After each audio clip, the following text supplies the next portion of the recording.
Students, सो आज हम बात करेंगे बायोटेक्नोलॉजी की कि बायोटेक्नोलॉजी हमारी क्या होती है। तो जैसे कि आप सभी को पता है कि बायो एक बहुत ब्यूटीफुल सा सब्जेक्ट है, उसमें आप टर्म्स को ब्रेक करोगे तो आपका उसको जो है वो मतलब पता चल जाएगा। सो अगर मैं बात करूँ बायोटेक्नोलॉजी की, बायो मीन्स होता है कोई भी लिविंग ऑर्गेनिज्म या जिस भी आप लिविंग थिंग की बात कर रहे हो उसको हम बोलते हैं बायो।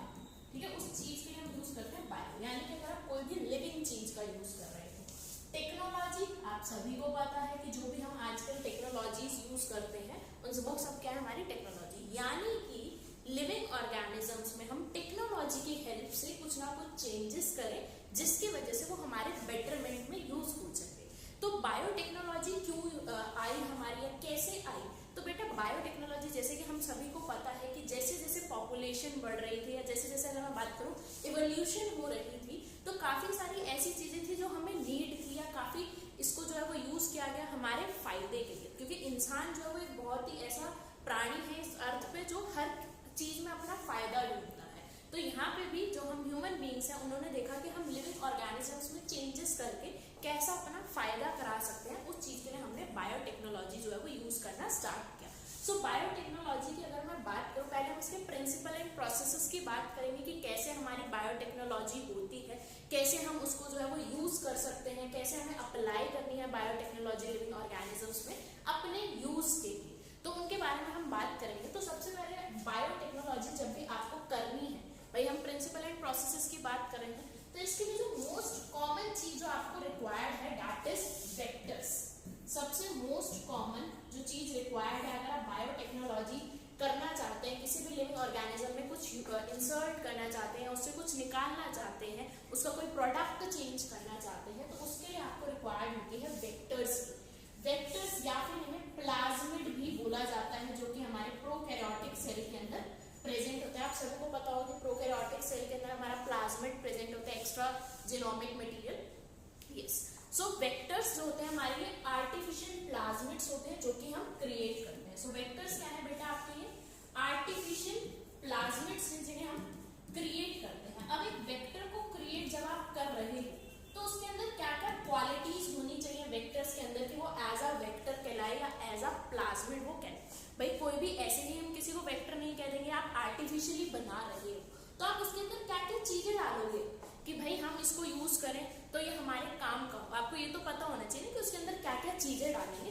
तो आइए देखते हैं उसके अंदर हम क्या क्या चीजें डालेंगे। तो सबसे पहली जो चीज देखी जाती है वेक्टर के अंदर वो होती है बेटा ऑराइसाइट। सबसे इंपॉर्टेंट चीज जो वेक्टर के अंदर देखी जाती है वो क्या होती है आपकी ओरिसाइट। ओरी क्या है बेटा? Origin of replication. ओरी क्या है आपका? Origin of replication. अब ओरिजिन ऑफ रेप्लिकेशन क्या है? भाई आपने कोई चीज इंसर्ट करनी है, अभी तक आप जेनेटिक्स पढ़ चुके हैं, principle of inheritance and molecular basis of inheritance. तो आपने देखा होगा कि भाई कोई भी जीन आप जब इंसर्ट करो तो वो रेप्लिकेट होना चाहिए, उसका प्रोटीन बनना चाहिए, तभी वो काम का है, क्योंकि डीएनए एक्सप्रेस प्रोटीन की फॉर्म में ही करता है। तो अगर आप किसी वेक्टर में, सपोज वेक्टर क्या है? एक तरीके का ट्रांसपोर्ट है जो आपको एक जगह से दूसरी जगह लेके जा रहा है। तो उस ट्रांसपोर्ट में जब आप किसी वेक्टर को किसी होस्ट के अंदर डाल रहे हो, अगर वो रेप्लिकेट ही नहीं कर रहा उस डीएनए को जो आपने डाला उसके अंदर, तो क्या फायदा उसको डालने का?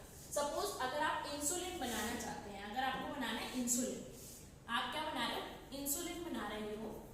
आपने इंसुलिन के लिए जीन इंसर्ट किया ई कोलाई के अंदर। ई कोलाई का प्लाज्मिड है, ठीक है। प्लाज्मिड वर्ड यूज होता है बेटा जो हमारा नेचुरल जो हमें प्रेजेंट है एक्स्ट्रा क्रोमोसोमल डीएनए, उसके लिए हम प्लाज्मिड बोलते हैं। और अगर हम आर्टिफिशियल की बात करते हैं तो हम वेक्टर भी कई बार प्लाज्मिड भी बोल देते हैं, ठीक है। तो ई कोलाई के अंदर आपने इंसुलिन का जीन डाला।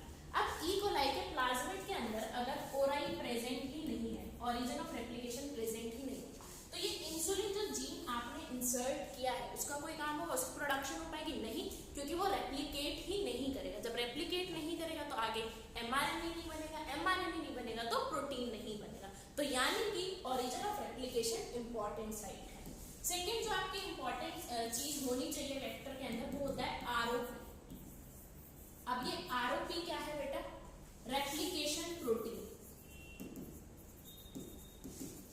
या फिर प्रोटीन ऑफ रेप्लिकेशन भी इसको बोला जाता है, ठीक है। अब ये क्या करता है बेटा? ओराइसाइट पे कोई भी चीज आपकी ऐसे ही आके बाइंड नहीं करेगी। जो ओराई साइड पे आपको जीन इंसर्ट करना है, पहले तो वो ओराई साइड पे इंसर्ट होना चाहिए। वो ऐसे ही इंसर्ट नहीं होगा जब तक उस पर प्रोटीन ऑफ रेप्लिकेशन जाके बाइंड नहीं करेगा।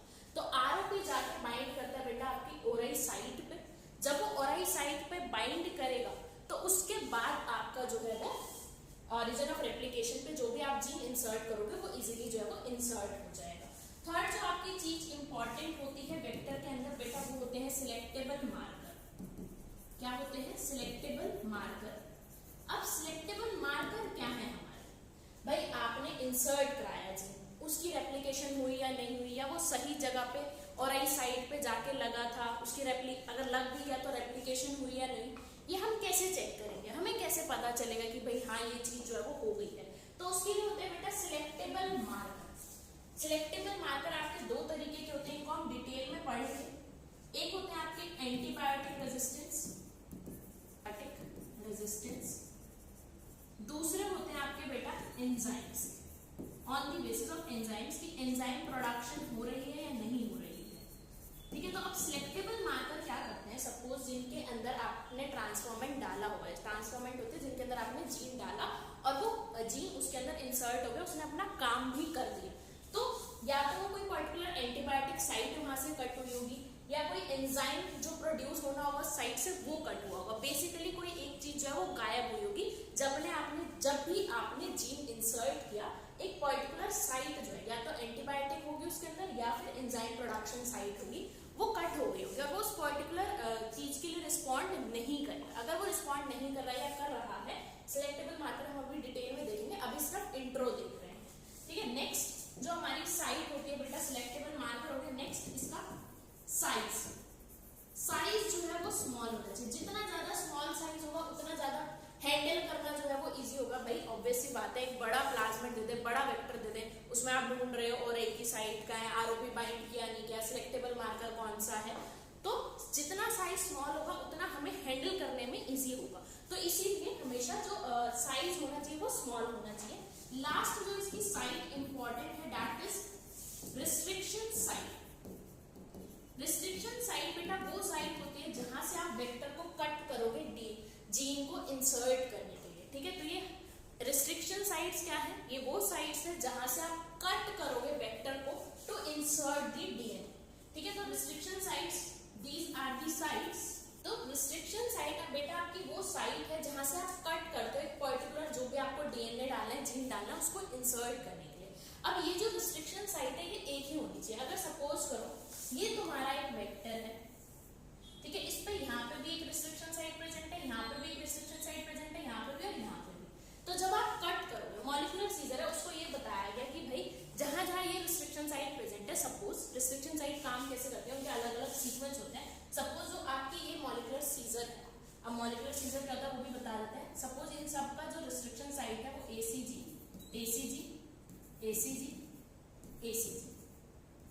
अब जो आपकी सीजर आएगी उसको सिर्फ इतना बताया है कि वेक्टर में जहां पे भी एसीजी साइट एक साथ दिखे वहां आपको कट कर देना। अब वेक्टर क्या, वेक्टर को जो कट करती है वो होती है हमारी molecular scissor. Molecular scissor basically restriction sites को कट करते हैं। मॉलिक्यूलर सीजर क्या करते हैं कि आपके रिस्ट्रिक्शन साइट को कट करते हैं। अब इस मॉलिक्यूलर सीजर ने यहाँ पे भी कट मार दिया, यहाँ पे भी कट मार दिया, यहाँ पे भी, यहाँ पे भी, तो यानी कि आपका जो वेक्टर है वो तो टुकड़ों में बटेगा। तो इसीलिए रिस्ट्रिक्शन साइट जो है वो एक ही होनी चाहिए, यानी कि जो पर्टिकुलर सीक्वेंस है वो एक ही होना चाहिए कि हाँ एक यहाँ पे प्रेजेंट है तो बस यहाँ पे कट हुआ और यहीं पे आपका यहाँ पे कट हुआ और यहीं पे आपका डिजायर्ड जीन जो है वो आके लग गया। क्योंकि मॉलिक्यूलर सीजर को सिर्फ सीधा वो एकदम घोड़े की नार होती है ना, जैसे घोड़ा को बोल दिया सीधा चलना है तो वो सीधा ही चलेगा, उसी तरीके से मॉलिक्यूलर सीजर अगर उसको आपने बोल दिया कि एसीजी सीक्वेंस पे कट करना है तो उसको जहां जहां वेक्टर्स में एसीजी सीक्वेंस दिखेगा वो वहां कट कर देगी।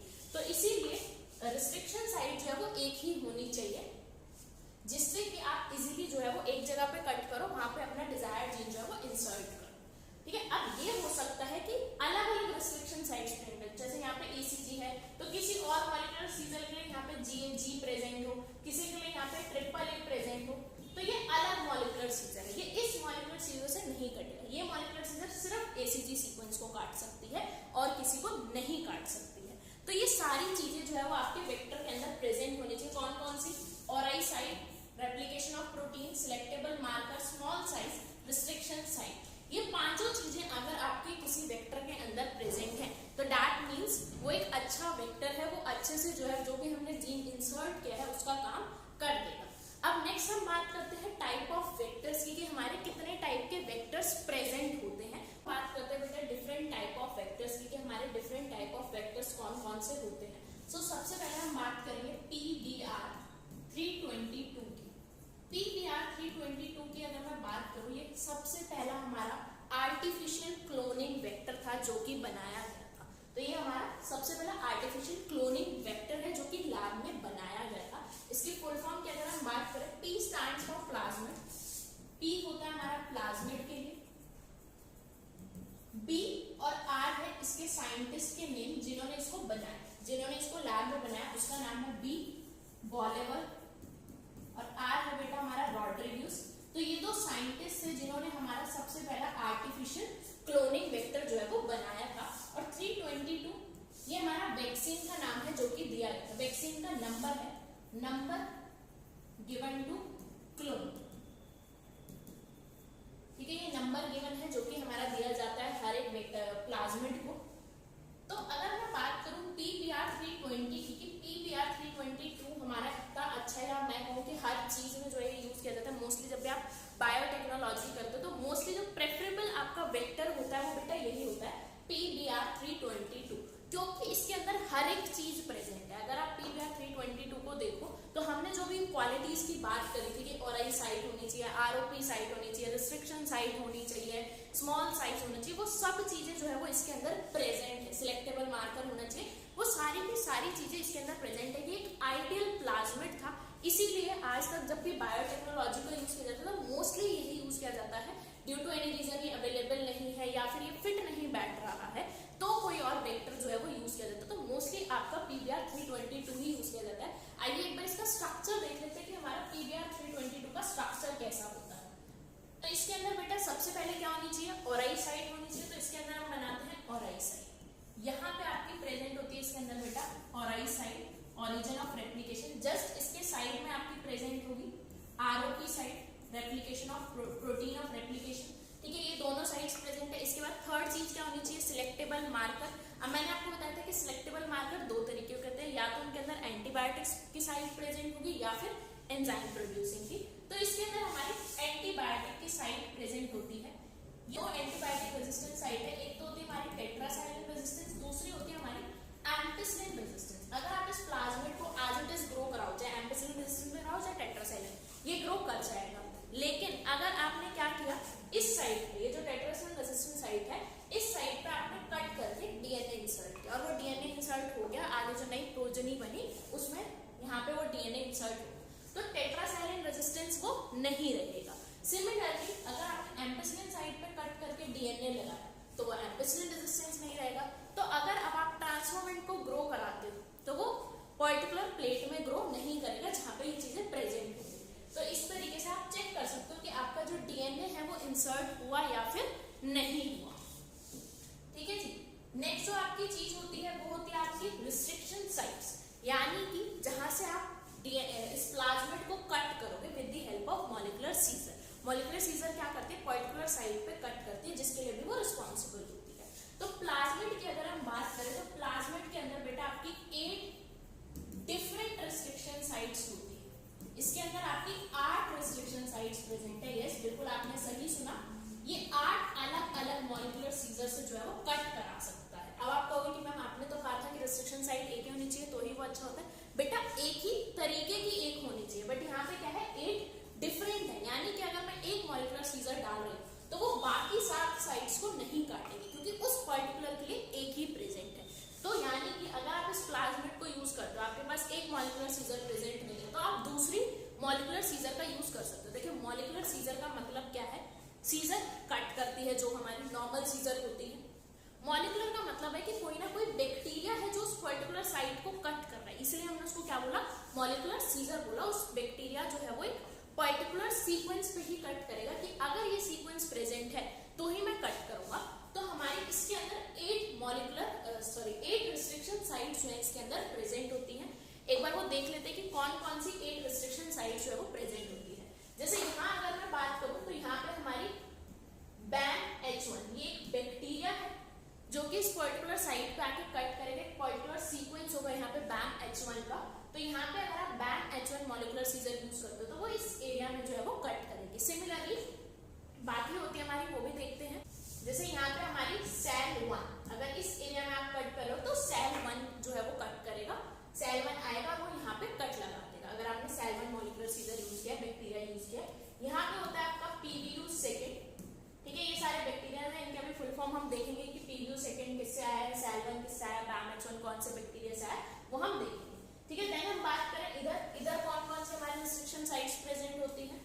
इधर आपकी प्रेजेंट है बेटा PVU1, PST1,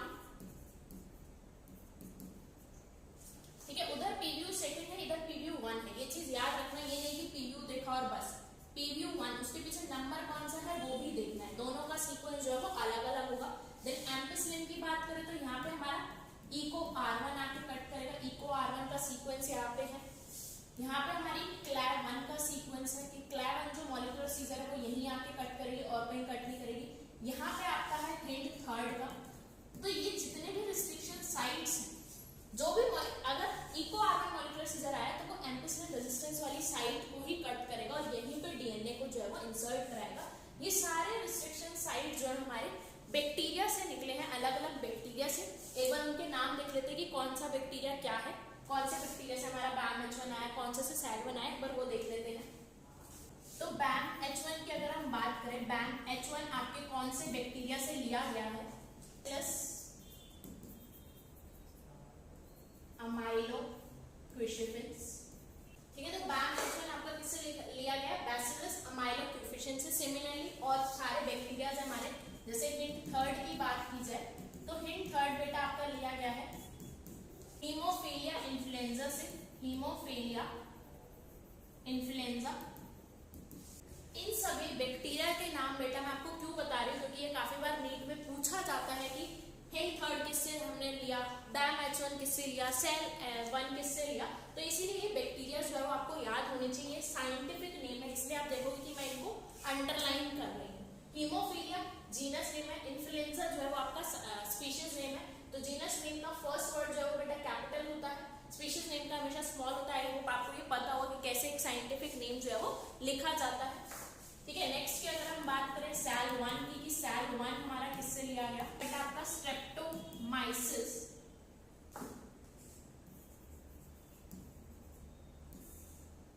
Streptomyces Albus. Next जो है वो आपका बेटा PVU सेकंड, ठीक है। PVU1 भी इसी से लिया गया। अब दोनों में डिफरेंस क्या है? तो PVU1 जो है वो पहले बना होगा, उसमें कुछ चीजें अलग होंगी, उसका सीक्वेंस जो है वो अलग होगा। PVU सेकंड का जो सीक्वेंस है वो अलग होगा, बट दोनों लिए एक ही बैक्टीरिया से गया, प्रोटियस वल्गारिस से, बस दोनों का जो टाइम है वो अलग अलग होगा, ठीक है। पहले आपका PVU1 फाइंड आउट हुआ होगा, उसके बाद आपका PVU सेकंड फाइंड आउट हुआ होगा, उसका सीक्वेंस जो है वो अलग होगा। तो यानी कि प्रोटियस वल्गारिस दो अलग अलग सीक्वेंस पे कट करता है और अलग अलग साइट पे कट करता है, ठीक है। नेक्स्ट आपका और कौन सा रहेगा? PST1।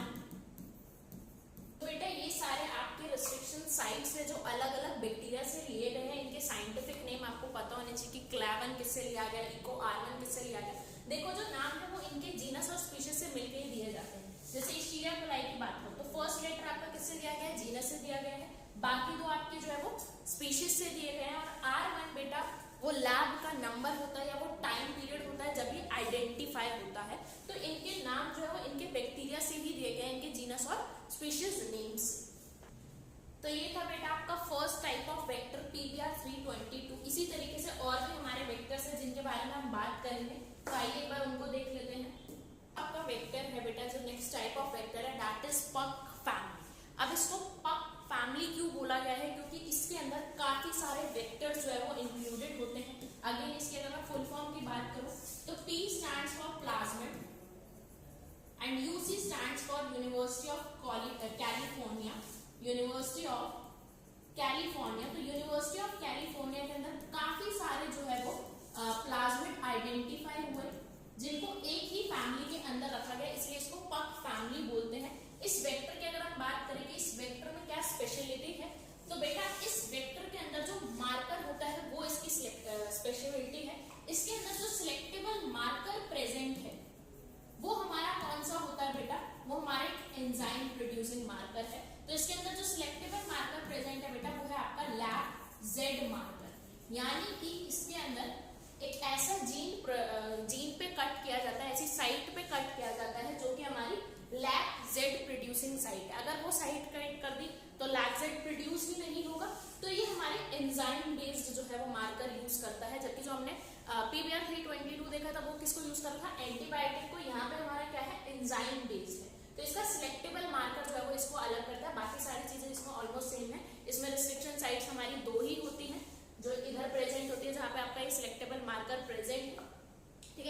फैमिली की अगर हम बात करें, नेक्स्ट टाइप ऑफ जो आपको वेक्टर देखने को मिलता है बेटा वो होता है आपका टीआई प्लाज्मिड। टीआई प्लाज्मिड की अगर मैं बात करूं, टीआई प्लाज्मिड की फुल फॉर्म क्या है बेटा, तो इसकी फुल फॉर्म है ट्यूमर इंड्यूसिंग, यानी कि ये जो प्लाज्मिड है ये ट्यूमर इंड्यूस करेगा एक पर्टिकुलर जो भी हमारा जहाँ पे हम इसको इंसर्ट करेंगे तो ये ट्यूमर से जो है वो आइडेंटिफाइड होता है। इसको ऑब्टेन कहाँ से किया गया था, तो इसको ऑब्टेन किया गया था बेटा एग्रोबैक्टीरियम ट्यूमिफिशियन से। तो एग्रोबैक्टीरियम ट्यूमिफिशियन से जो है इसको ऑब्जर्व किया गया था। अब इसको यूज कैसे किया जाता है या किस लिए यूज होता है उसको एक बार देख लेते हैं कि कैसे हमारा ट्यूमर इंड्यूस करता है। अच्छा एक और चीज, ये सिर्फ और सिर्फ हमारा प्लांट सेल्स में यूज हो सकता है। ये जो वेक्टर है ये सिर्फ और सिर्फ आप प्लांट सेल्स में यूज कर सकते हो। तो ये इसकी एक लिमिटेशन भी है कि ये सिर्फ और सिर्फ हमारा प्लांट सेल में जो है वो यूज हो सकता है, एनिमल सेल में हम इसको जो है वो यूज नहीं कर सकते हैं। तो ये किस लिए जाना जाता है बेटा, अभी बताया ट्यूमर इंड्यूसिंग। तो ये क्या करता है, ये ट्यूमर इंड्यूस कराता है प्लांट सेल में, tumour induced in plant cell. जब भी इस पर्टिकुलर डीएनए को हम इंसर्ट करते हैं, ठीक है, इसके पास एक स्पेशल डीएनए प्रेजेंट होता है, स्पेशल डीएनए कॉल्ड टीडीएनए, जिसको हम टीडीएनए बोलते हैं। ये टीडीएनए का काम क्या है बेटा, ये जो है हमारे सपोज कोई भी आपका जो है वो बैक्टीरिया आके या कोई भी इंसेक्ट आके प्लांट को खा रहा है। अब जब वो प्लांट को खा रहा है तो क्या होगा कि प्लांट के अंदर हमने ये वाला डीएनए जो है वो इंसर्ट करा है टीडीएनए। ये प्लांट को कुछ नहीं करेगा, लेकिन प्लांट को जो इंसेक्ट खाने आएगा ये उसके अंदर ट्यूमर इंड्यूस कर देगा। उसके अंदर ट्यूमर कैसे इंड्यूस कर देगा, सेल डिवीजन को इंड्यूस करा के, ठीक है। तो इस टीडीएनए के पास प्रॉपर्टी होती है, it has the property to induce cell division in the host, ठीक है। तो ये किस लिए यूज किया गया टीआई प्लाज्मिड, ये उन प्लांट्स क्रॉप्स के लिए यूज किया गया जहां पे हमारे इंसेक्ट जो है वो क्रॉप को खराब कर देते हैं। अब इन्होंने क्या किया, प्लांट में तो कोई नुकसान हो नहीं रहा, लेकिन जो उसको इंसेक्ट खाएगा, क्योंकि उसके गट में ऐसा पीएच होता है जिसकी वजह से ये टीडीएनए जो है वो एक्टिव हो जाता है। प्लांट के अंदर ये टीडीएनए एक्टिव नहीं रहेगा, लेकिन जब भी इसको कोई इंसेक्ट खाएगा उस पर्टिकुलर प्लांट को जिसके अंदर हमने टीआई प्लाज्मिड डाला है, तो वो इंसेक्ट जो है वो किल हो जाएगा, वो मर जाएगा। तो इसकी वजह से क्या होगा कि बाकी इंसेक्ट्स देखा देखी अपना उस क्रॉप को जो है वो खराब करने नहीं आएंगे। तो इस तरीके से इसको एग्रीकल्चर में जो है वो यूज किया जाता है। जब हम एप्लीकेशंस की बात करेंगे तब इसके बारे में जो हम बात करेंगे। नेक्स्ट हम बात करें और कौन सा हमारा प्रेजेंट होता है और कौन कौन से टाइप के हमारे प्लाज्मिड होते हैं। तो नेक्स्ट जो हमारा टाइप है बेटा fourth type, that is RI plasmid.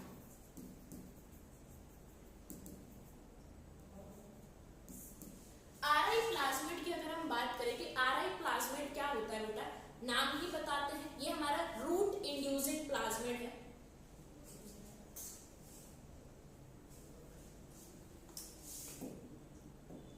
तो अगर ये हमारा रूट इंड्यूसिंग प्लाज्मिड है तो यानी कि ये किसके अंदर इंड्यूस करेगा, रूट के अंदर। वो पूरे प्लांट के अंदर कर रहा था, ये रूट को जो है वो बचाएगा कि रूट में कोई भी हमारे जो है वो कीड़े मकोड़े आके ना लग जाए और उस प्लांट को खराब ना करे, क्योंकि रूट एक इंपॉर्टेंट पार्ट होता है प्लांट का। तो ये रूट इंड्यूसिंग प्लाज्मिड है और ये किससे लिया गया था, एग्रोबैक्टीरियम राइजोबम, ठीक है। तो एग्रोबैक्टीरियम मैंने शॉर्ट में लिख दिया क्योंकि यहाँ पे ऑलरेडी मैंने एग्रोबैक्टीरियम लिख दिया, तो इस तरीके से शॉर्ट में भी लिख सकते हैं। जीनस का नेम ए से लिख दिया राइजोबियम, क्योंकि स्पीशीज का नेम जो है वो अलग है। नेक्स्ट फैमिली की अगर हम बात करें कि हमारी नेक्स्ट जो प्लाज्मिड है वो कौन सा था, नेक्स्ट जो हमारा प्लाज्मिड है दैट इज बेटा यीस्ट आर्टिफिशियल क्रोमोसोम। इसमें यीस्ट का यूज करके जो है वो काम करते हैं, यीस्ट आर्टिफिशियल क्रोमोसोम, ठीक है। यीस्ट के अंदर जो हमारा प्रेजेंट होता है उसको डायरेक्ट यूज किया जाता है। और ये हमारा कहाँ पे यूज किया गया था, तो ये हमारा यूज किया जाता था ह्यूमन जीनोम प्रोजेक्ट में। ह्यूमन जीनोम प्रोजेक्ट में जो है इस प्लाज्मिड का यूज किया गया था। नेक्स्ट प्लाज्मिड की अगर हम बात करें तो नेक्स्ट प्लाज्मिड है हमारा बेटा बैक्टीरियल आर्टिफिशियल क्रोमोसोम। इसको भी ह्यूमन जीनोम प्रोजेक्ट में जो है वो यूज किया गया था, बैक्टीरियल आर्टिफिशियल क्रोमोसोम। इसका भी यूज हमारा कहाँ किया गया था, ह्यूमन जीनोम प्रोजेक्ट में। ह्यूमन जीनोम प्रोजेक्ट में यूज किया गया था जब तक हमारा यीस्ट आर्टिफिशियल क्रोमोसोम डिस्कवर नहीं हुआ था। उसके बाद यीस्ट आर्टिफिशियल ही किया गया, लेकिन जब तक यीस्ट नहीं यूज हुआ था, ऑब्टेन नहीं हुआ था, तब तक हम बैक्टीरिया आर्टिफिशियल क्रोमोसोम जो है वो यूज कर लेते हैं ह्यूमन जीनोम प्रोजेक्ट में। लास्ट हमारा टाइम है दैट इज कॉस्मिड। कॉस्मिड की अगर हम बात करें तो ये कॉस्मिड क्या है बेटा, दो नाम से बना है कॉस्मिड।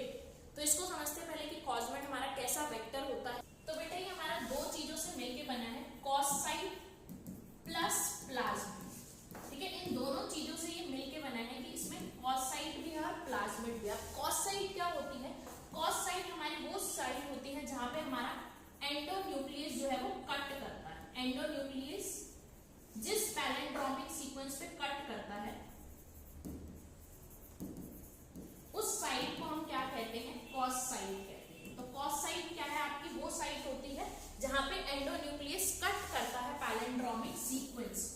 तो आपका कॉस्मिड जो है वो दो चीजों से मिलकर बना होता है, cos side plus plasmid. Cos side क्या है, कॉस साइड आपकी वो साइड होती है जहां पे पैलेंड्रोमिक सीक्वेंस, जिस पैलेंड्रोमिक सीक्वेंस पे हमारा एंडोन्यूक्लियस कट करता है। एंडोन्यूक्लियस बेसिकली मॉलिक्यूलर सीजर को बोला जा रहा है, यानी कि ये डीएनए को बीच में से काटती है, एंड से नहीं काटती। सब क्लियर हो जाएगा, अभी इंट्रोडक्शन चल रहा है, धीरे धीरे सारी टर्म्स जो है वो आपको क्लियर हो जाएगी by the end of this chapter, जब ये चैप्टर खत्म होने वाला होगा। तो ये बेटा हमारे डिफरेंट टाइप ऑफ वेक्टर्स होते हैं जिनके बारे में हमने बात करी। पहले हमने वेक्टर्स के बारे में बात करी कि वेक्टर्स के अंदर क्या क्या चीजें होनी चाहिए, फिर उस बेसिस पे हमारे डिफरेंट अलग अलग जो है वो वेक्टर्स पाए जाते हैं बायोटेक्नोलॉजी में। लेकिन जो मोस्ट कॉमन यूज किया जाता है बेटा वो PBr 322 ही यूज किया जाता है, क्योंकि वो एक आइडियल प्लाज्मिड है।